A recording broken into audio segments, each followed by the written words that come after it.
नमस्कार, स्वागत है आपका खास खबरों में। मैं हूं आपके साथ पारुल। खास खबरों में आज फिर आपको कुछ ऐसी खबरें दिखाने वाले हैं जो खबर तो है लेकिन थोड़ी हटके। शुरुआत करेंगे कार्यक्रम की, लेकिन उससे पहले देख लीजिए एक छोटा सा रिव्यू।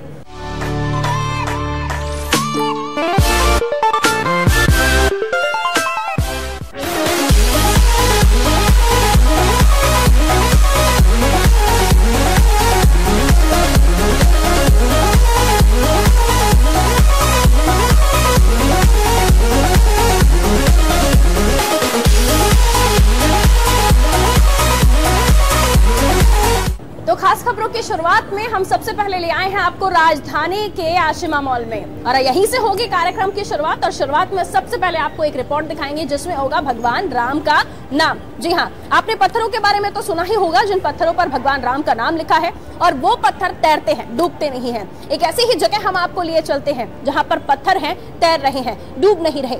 लोगों की आस्था इनसे जुड़ गई है, लोग पूजा करने लगे हैं। लेकिन क्या कहानी है इनके पत्थरों की, क्या तर्क दे रहे हैं लोग? आखिर क्यों ये पत्थर सतह पर नहीं जा रहे, पानी के ऊपर तैर रहे हैं? देखिए रिपोर्ट।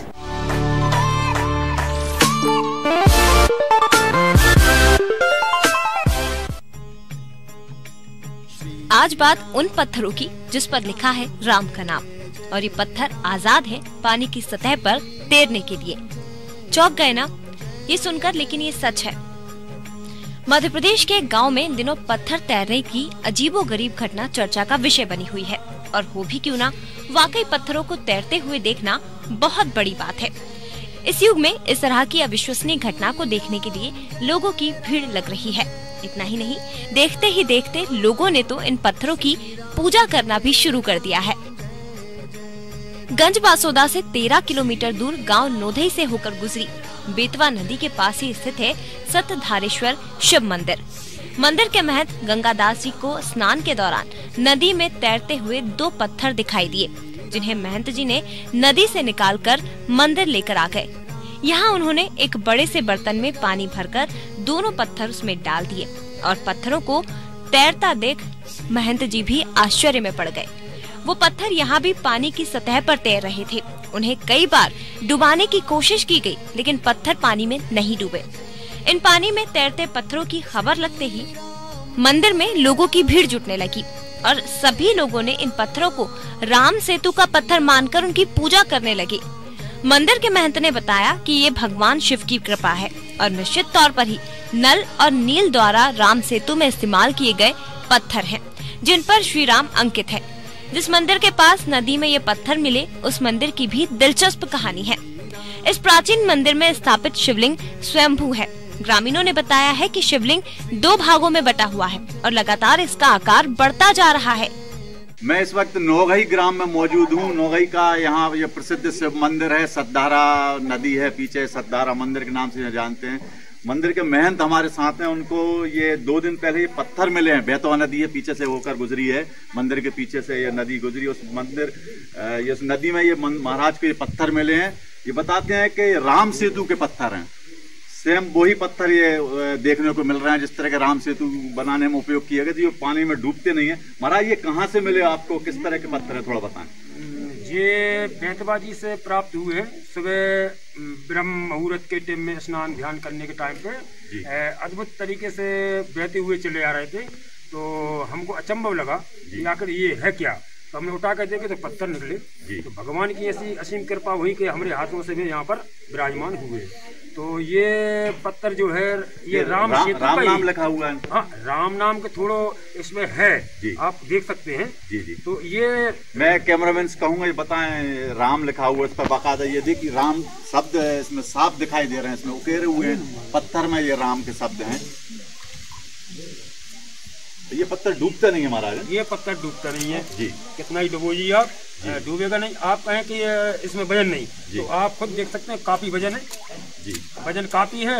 और अपन ये जानते हैं कि थोड़ी सी कोई भी चीज अपन डालेंगे तो डूबेगी, लेकिन ये क्यों नहीं, इनमें काफी वजन है, डूब नहीं रहे। तो क्यों नहीं डूब रहे? क्योंकि ये राम सेतु के ही पत्थर हैं। आसपास के क्षेत्रों में ये पत्थर नहीं पाया जाता। नहीं, अभी तक हम कह रहे हैं, हमारी उम्र में हमने नहीं देखे किस तरीके के पत्थर। हमको तो ऐसा लगता है कि ये नल और नील, जो रामायण में कही गई है, नल और नील, उन्हीं के हाथों के और उन्हीं के यहाँ जी भगवान की कृपा हुई है, भोलेनाथ की असीम कृपा से। ये राम सेतु के पत्थर बता रहे हैं महाराज, ये डूब नहीं रहे, बाकायदा हम इनको ये पानी में हम डुबो रहे हैं, ये फिर वापस ऊपर आ रहे हैं और काफी वजन है इनमें, इन पत्थरों में। राम सेतु के पत्थर बताए जा रहे हैं। ग्रामीण यहाँ पर आसपास के क्षेत्रों से भी काफी संख्या में यहाँ इन पत्थरों के दर्शनों को आ रहे हैं। महाराज ये इन पत्थरों को आप किस तरह से यहाँ पर सुरक्षित रखेंगे या कहीं पर मंदिर में भेज देंगे? यहीं पर रखाएंगे। ये तो भगवान की एक असीम कृपा हुई है, अगर अब ये हम बाहर भेजेंगे तो फिर क्या है हमारा।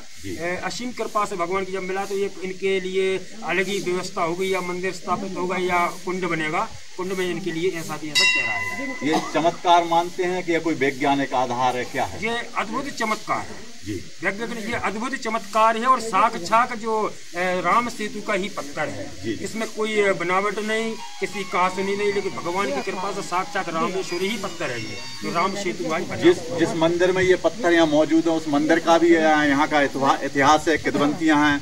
यहाँ पे जो शिवलिंग है उसके बारे में कई चर्चा है। जी जी जी विख्यात है शिवलिंग।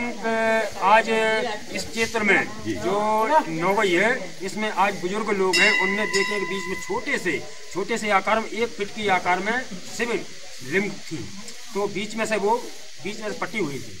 तो भगवान की अद्भुत चमत्कार से ब्राह्मण देवता ने जनेऊ बांधा, जनेऊ के बाद वो आपस में जुड़ गई और आज आपने सेम देखे हैं कि उनका आकार 2.5-3 फीट के लगभग हो गया। नदी में पत्थर मिलने की खबर से गांव के आसपास के क्षेत्रों से काफी संख्या में ग्रामीण इन पत्थरों के दर्शन करने पहुंच रहे हैं।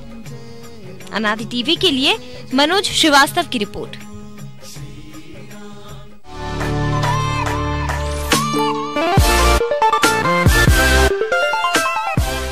क्या पियेंगे, चाय या कॉफी? कॉफी शॉप पे मैं इस वक्त हूँ, लेकिन चाय के शौकीनों के लिए भी खबर है मेरे पास। जी हाँ, लेह लद्दाख में एक फेस्टिवल मनाया जाता है, जैसे हमारे यहाँ न्यू ईयर, लोहड़ी या फिर गुड़ी पड़वा जैसे फेस्टिवल मनाए जाते हैं। लेह लद्दाख में भी लोसर एक फेस्टिवल मनाया जाता है, जिसमें चाय की भी बात होती है और चाय को वहाँ स्पेशल नाम दिया जाता है। ये स्पेशल तरह की चाय होती है, सर्दी को देखते हुए इस चाय को बनाया जाता है। कुछ अलग ही तरह की इसमें फ्रेग्रेंस भी होती है और इंग्रेडिएंट्स भी होते हैं। गुरगुर कहा जाता है यहाँ की चाय को। क्या कुछ खास बात है इस फेस्टिवल की? कैसे मनाया जाता है लोसर? लोग क्या करते हैं? किस तरह का पहनावा होता है यहाँ के लोगों का? तो चलिए लिए चलते हैं आपको लेह लद्दाख।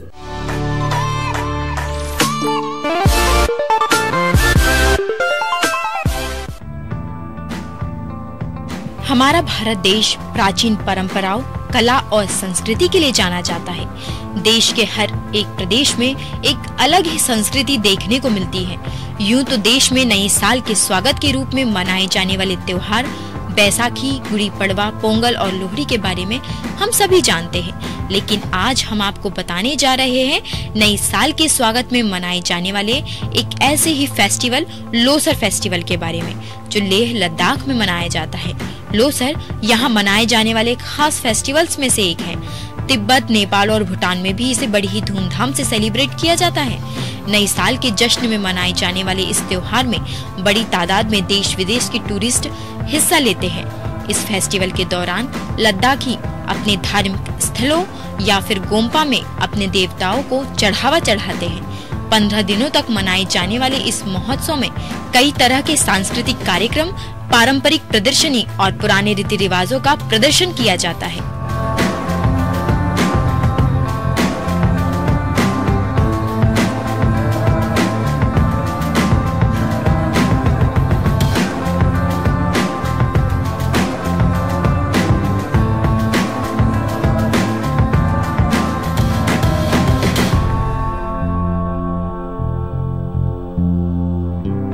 पुरानी परंपरा के अनुसार लोग अपने परिवार के सदस्यों की कब्र पर जाकर उनकी आत्मा की शांति के लिए प्रार्थना करते हैं। फेस्टिवल के तीसरे दिन चांद के दीदार का इंतजार किया जाता है।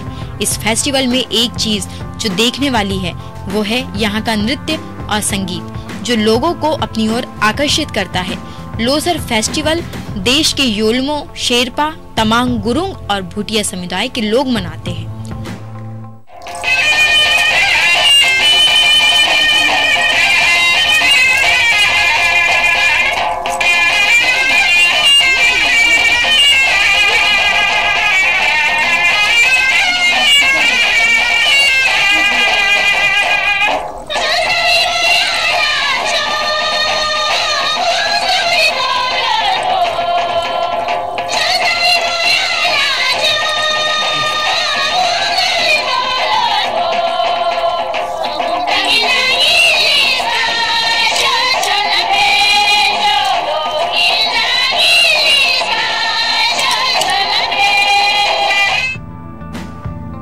लोसर मनाने की सदियों पुरानी परंपरा मौजूदा सामुदायिक बंधन को और भी मजबूत बनाती है।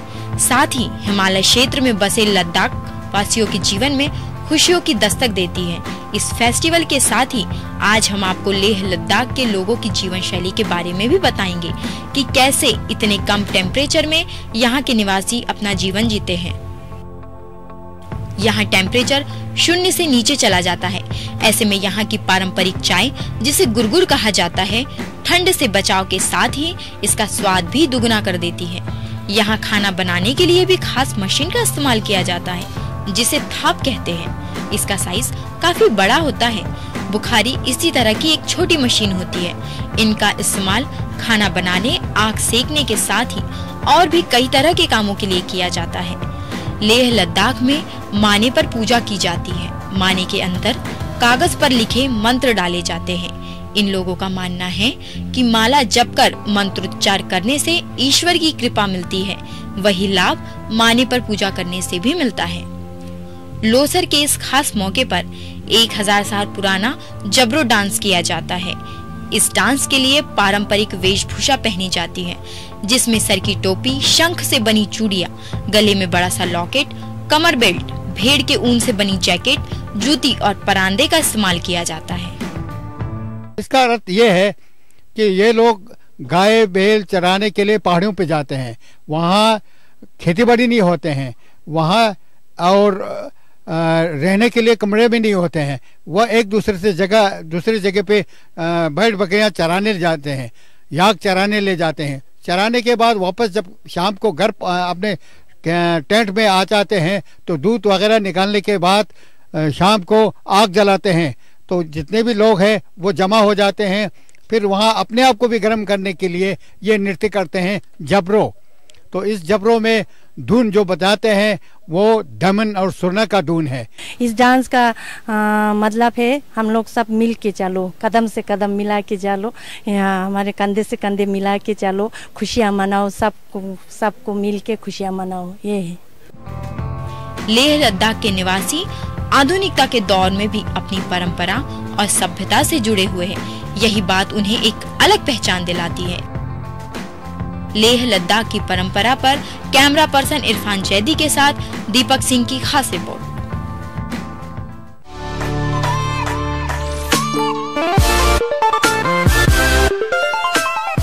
महिलाओं के श्रृंगार में, वो भी 16 श्रृंगार में, एक ज्वेलरी भी एक बड़ा अहम रोल निभाती है भाई।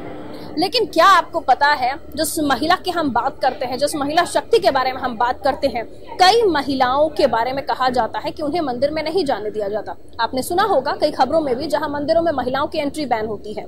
लेकिन क्या आपने सुना है कि कुछ मंदिर ऐसे भी हैं जहां पुरुषों की एंट्री बंद होती है? फिर से रिपीट करती हूँ, पुरुषों की एंट्री मंदिर में बैन होती है।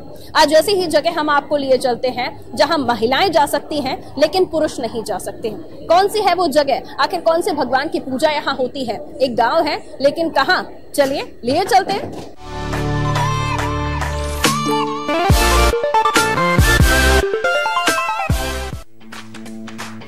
आपने कई ऐसी जगह देखी और सुनी होगी जहां औरतों का जाना बैन होता है, जैसे मंदिर और मस्जिद। मंदिर में महिलाओं की एंट्री बैन को लेकर देश में कई बार बहस हो चुकी है। यही नहीं, इस मुद्दे पर तो कई बवाल भी हो चुके हैं। लेकिन क्या आपको पता है, देश भर में कई ऐसी जगह हैं जहां पुरुषों की एंट्री पर बैन है। यूं तो हर गांव दूसरे गांव से कुछ अलग होता है, लेकिन एक गांव ऐसा भी है जहां पुरुषों का आना सख्त मना है। कांटों की फेंसिंग से घिरा केन्या का सम्बुर का अमोजा गांव दुनिया का सबसे अनोखा गांव है, क्योंकि यहाँ मर्दों की एंट्री बैन है। जी हाँ, आज हम आपको बताने जा रहे हैं एक ऐसी ही जगह के बारे में। पुरुष और महिलाएं एक दूसरे के पूरक हैं, लेकिन इस जगह पर पुरुषों का कोई अस्तित्व नहीं है। यहाँ उनका जाना बिल्कुल मना है। आखिर ऐसा क्यों है, आज जानेंगे इसके बारे में। केन्या के इस गांव में किसी मर्द को रहने की इजाजत नहीं है। यहाँ पर पिछले 29 सालों से ही कोई भी पुरुष नहीं रहता। दरअसल सन 1990 में स्थानीय ब्रिटिश जवानों ने लगभग 15 महिलाओं के साथ रेप किया था, जिसके चलते उन 15 महिलाओं के लिए ये गांव बसाया गया ताकि वे यहाँ रह के अपना जीवन यापन कर सके। बाद में इस गांव में उन सभी महिलाओं को शरण मिलने लगी जो कभी न कभी किसी हिंसा का शिकार हुई। इस गांव में सारी जरूरत की चीजें मौजूद हैं। बच्चों के लिए स्कूल और घर चलाने के लिए खुद के रोजगार की व्यवस्था है। महिलाएं खुद ही काम करके अपना घर चलाती हैं। 1990 के बाद ये गांव पुरुषों की हिंसा का शिकार हुई महिलाओं का ठिकाना बन गया। बाद में इस गांव में रेप, बाल विवाह, घरेलू हिंसा और खतना जैसी तमाम हिंसा झेलने वाली महिलाओं ने अपना बसेरा बना लिया।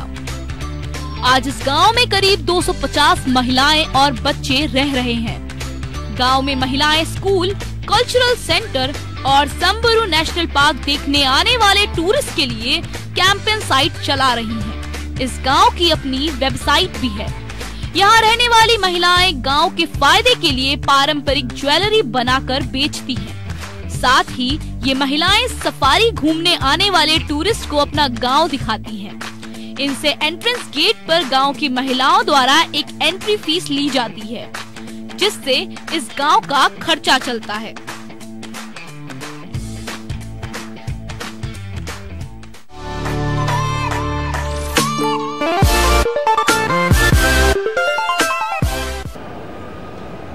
तो खबरों की दुनिया में अलग अलग खबरें तो हम आपको दिखाते ही हैं। खास खबरों के सेगमेंट में भी डिफरेंट खबरें होती हैं जो आप तक पहुंचाई जाती हैं। फिलहाल यहाँ रुकेंगे छोटे से ब्रेक के लिए। ब्रेक के उस पर खबरें और भी है, कहीं जाइएगा मत, देखते रहिए अनादि टीवी।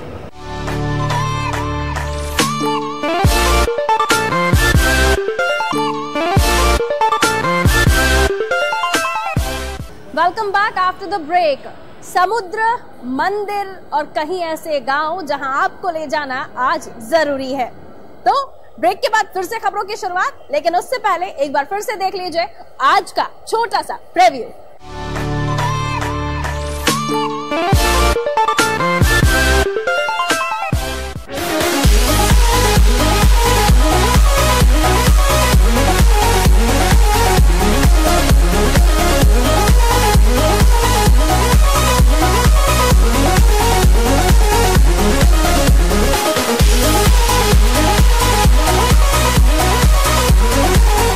बीमारियां कई तरह की होती हैं। उनमें से एक बीमारी है पैरालिसिस यानी लकवा, जिसमें आधा शरीर काम करना बंद कर देता है।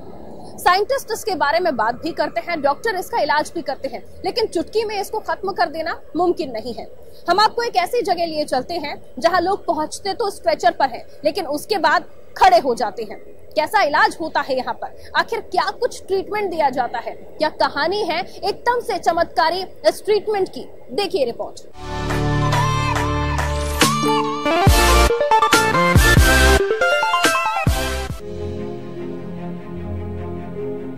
पैरालिसिस भले ही चिकित्सा विज्ञान के लिए एक पहेली बना हुआ है, लेकिन बुटाटी धाम स्थित संत चतुरदास महाराज मंदिर में केवल 7 परिक्रमा लगाने से ये रोग छू मंतर हो जाता है।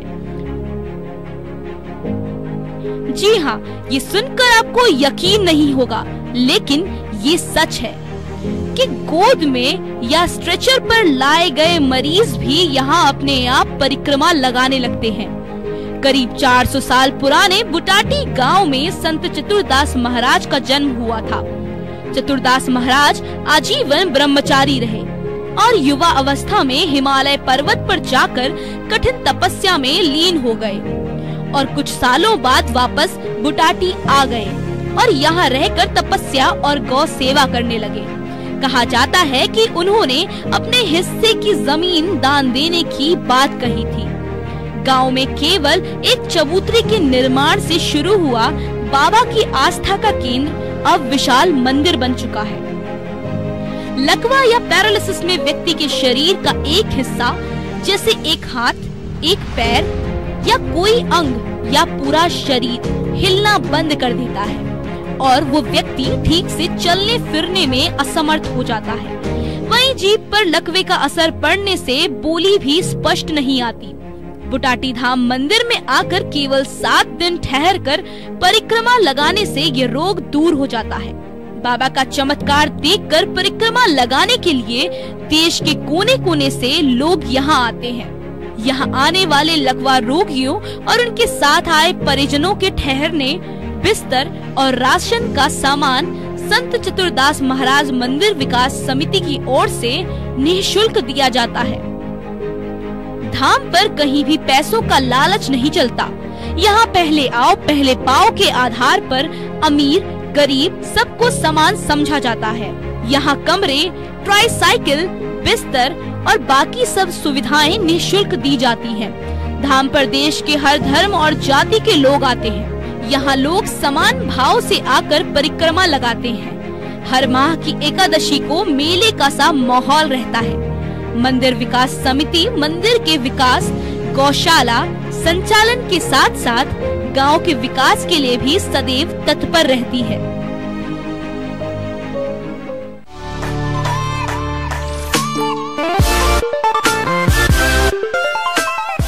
चलिए अब बढ़ते हैं अगली खबर की ओर। हालांकि हमारी ये खबर इन चेयर से कोई ताल्लुक नहीं रखती, लेकिन क्योंकि मुझे यहाँ बैठना अच्छा लग रहा था तो मैं बैठ गई हूँ।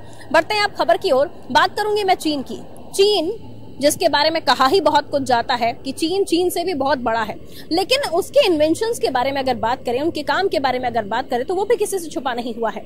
अब बात करें एक ऐसे ब्रिज की जो 55 किलोमीटर लंबा है। जी हाँ, खासियत इसकी यह है कि ऊपर से समुद्र की ओर जाता है और नीचे समुद्र के अंदर जाता है, यानी समुद्र में सुरंग बनाता है ये ब्रिज।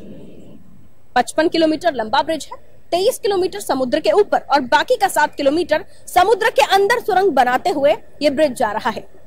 खासियत बहुत है, और वो क्या खासियत है, किस तरह का मटेरियल इसमें यूज किया गया है, देखना तो जरूरी है। तो देखिए।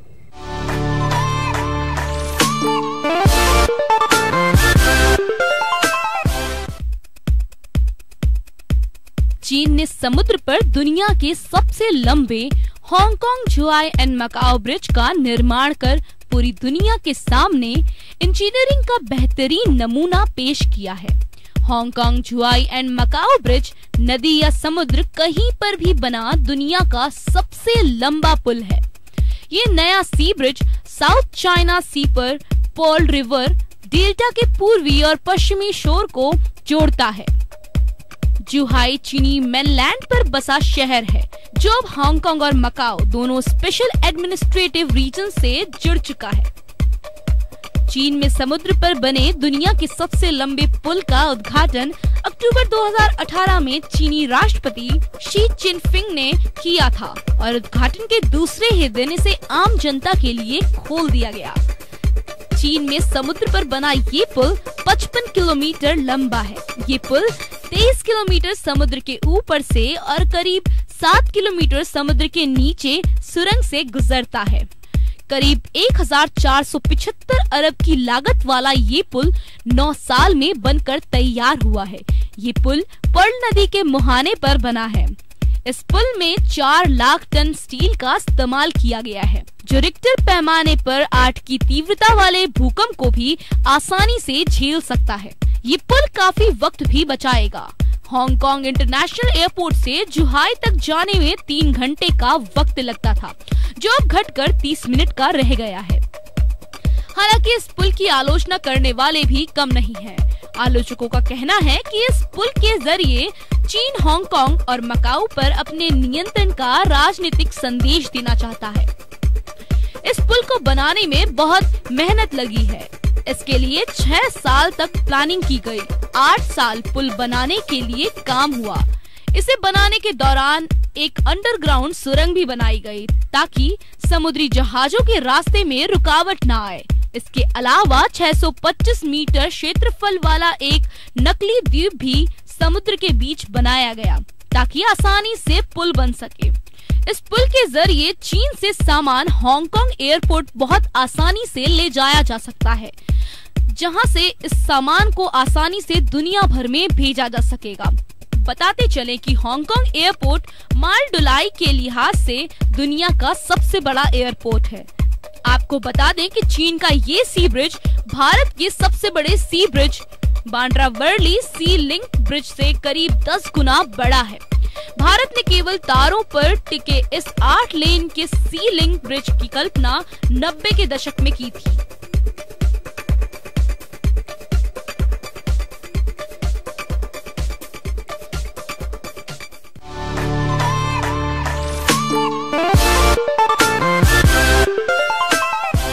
तो भाई लेह लद्दाख की सैर तो हमने आपको करा दी, लेकिन अब मेरा भी वक्त हो चला है यहाँ से जाने का।